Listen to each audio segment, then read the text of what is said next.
जी sir, अस्सलाम वालेकुम। Sir ये बताइएगा कि आज आपको यहाँ मुलाकातों का दिन है, आपका नाम लिस्ट में भी है, आपको रोका गया है, तो आप क्या उस साइड पे जाएंगे लीमा खान साहिबा की तरफ या इधर ही रुकेंगे, वेट करेंगे? नहीं, हम कोशिश करेंगे उस तरफ जाने की। देखिए, नाके तो उन्होंने हर जगह लगाए हुए हैं। वहां जाने का जो रास्ता है वो भी खासा दुश्वार है यहाँ से, लेकिन हम उस तरफ जाएंगे। और ये हर हफ्ते हो रहा है हमारे साथ। मेरा नाम होता है, हर हफ्ते मुझे नहीं जाने दिया जाता।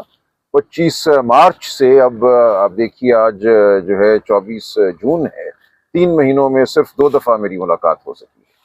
सर इमरान खान साहब हमेशा आपको अप्रिशिएट करते नजर आते हैं, क्या यही वजह तो नहीं है कि आपको मुलाकात से रोका जा रहा है कि इमरान खान आपको आप पर एतमाद करते हैं और उनका कुछ पैगाम ऐसा जो जिस देखिए, मैं वजह क्या से कह सकता हूँ, इनके ज़हन में क्या अमल होता है जिसके नतीजे में ये फैसला करते हैं किसको जाने देना है, किसको नहीं जाने देना। ये अपने कोई मंसूबे बनाते रहते हैं, लेकिन ये बेफायदा किस्म के मंसूबे हैं। देखिए, मुल्क जहाँ खड़ा है आज, अवाम के जज्बात जहाँ खड़े हैं, जो इस वक्त हमारी सूरत हाल है खित्ते की, इस वक्त ज़रूरत है कि हम सब इकट्ठे होकर एक मुत्तहिद कौम की शक्ल में दुश्मन का मुकाबला करें। जो खित्ते की सूरत हाल है उसका मुकाबला करें।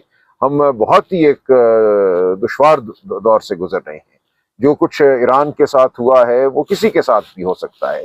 तो हमें बैठकर अपनी हिकमत अमली, हमारी कौमी जो समत है, उसका तयन करना है। और इसके लिए ज़रूरी है कि जो अवाम का हकीकी लीडर है, सबसे बड़ा लीडर है इमरान खान, वो इस तमाम अमल में, इस तमाम गुफ्तगू में शामिल हो और इस गुफ्तगू को लीड करे।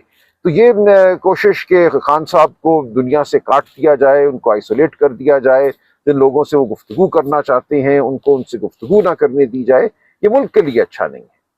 सर मखसूस नशिस्तों के केस में सर आपने ज़बरदस्त दलाइल दिए और अभी सर उसका क्या स्टेटस है, इस केस का थोड़ी सी डिटेल बताएगा क्रिसमस में?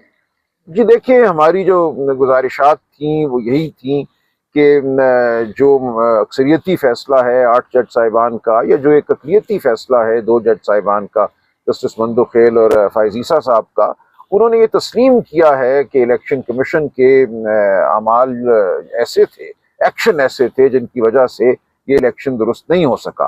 बिलखुसूस PTI को एक पार्टी तस्लीम ना करना, PTI के जो उम्मीदवार थे उनको आज़ाद उम्मीदवार करार देना, ये इलेक्शन पर एक हमला था।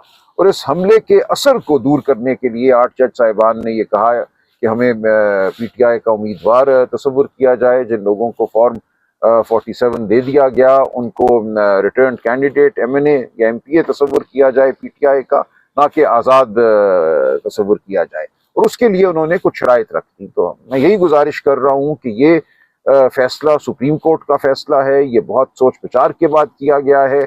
इसको नजरसानी में तब्दील करने का कोई